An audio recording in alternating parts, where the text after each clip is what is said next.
சேனலை இது வரைக்கும் சப்ஸ்கிரைப் பண்ணாதவங்க சப்ஸ்கிரைப் பண்ணிக்கோங்க. மறக்காமல் அந்த பெல் ஐக்கானை கிளிக் பண்ணிக்கோங்க. Thank you. Hello friends, welcome to டக்கின்ஸ் ஃபேமிலி சேனல். நம்ம இன்றைக்கி என்ன பார்க்க போகிறோன்னா, மில்லட் வச்சு இன்றைக்கி மாவு அரைக்க போகிறோம். இந்த மில்லட் மாவில் 3 வகையான ரெசிபி பண்ணலாம். இட்லி, தோசை, ஆப்பம் 3மே நல்லாயிருக்கும். இப்போ அதுக்கு தேவையான பொருட்கள் என்னன்னு பார்க்கலாம். ராகி 1 கப் எடுத்திருக்கேன், சாமை 1 கப், குதிரைவாளி 1 கப் எடுத்திருக்கேன், 3/4 கப் உளுந்து எடுத்திருக்கேன், 1 ஸ்பூன் வெந்தயம் எடுத்துக்கலாம், மிக்சிங் பவுல் எடுத்துக்கலாம். ராகி மட்டும் ஃபஸ்ட்டு ஒரு 2 டைம்ஸ் நல்லா கழுவிக்கலாம், நிறைய டஸ்ட் இருக்கும். நெக்ஸ்ட்டு குதிரைவாளியும் சாமையும் சேர்த்துக்கலாம். இதையும் சேர்த்து ஒரு 2-3 நேரம் நல்லா வாஷ் பண்ணிக்கலாம்.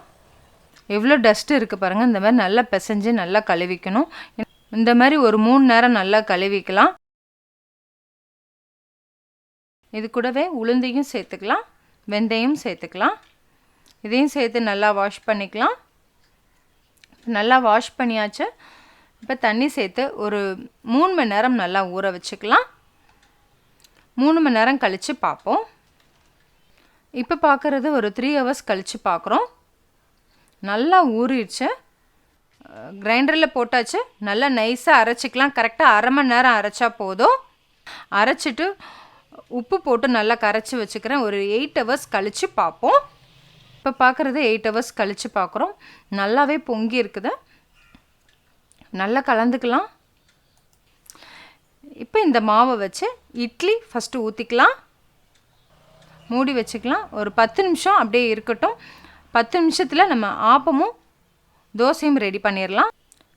கல் காஞ்சிருச்சு. மாவு ஊற்றிக்கலாம். இப்போ மாற்றி போட்டுக்கலாம்.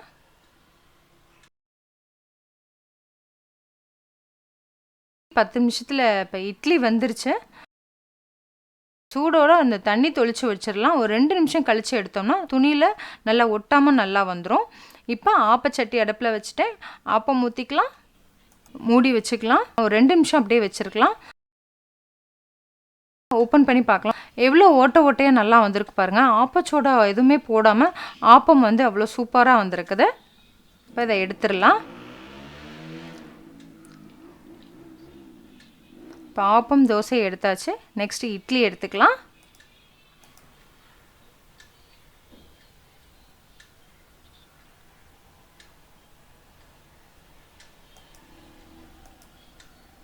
இப்போ இட்லி எல்லாமே எடுத்தாச்சு. இப்போ ஒரே மாவில் ஆப்பம் தோசை இட்லி ரெடி பண்ணியாச்சு.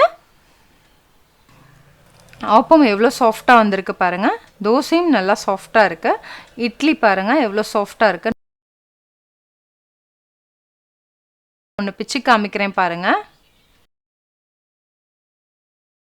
மில்லட் வச்சு செஞ்ச இட்லி, தோசை, ஆப்பம் 3மே எல்லாத்துக்குமே உடம்புக்கு ரொம்ப நல்லது. நார்மலாக இட்லி தோசை சாப்பிட்றதுக்கு பதில் இந்த மாதிரி மில்லட்டில் செஞ்சோம்னா சுகர் பேஷண்ட்டுக்கு அது நல்ல ஒரு பிரேக்ஃபாஸ்ட் டின்னராக இருக்கும். ஒரு சேஞ்சுக்கு அரிசி இல்லாமல் மில்லட்லேயே இந்த மாதிரி தோசை, இட்லி, ஆப்பம் செஞ்சு பாருங்கள். செஞ்சு பார்த்துட்டு ஃபீட்பேக் சொல்லுங்கள். தேங்க்யூ.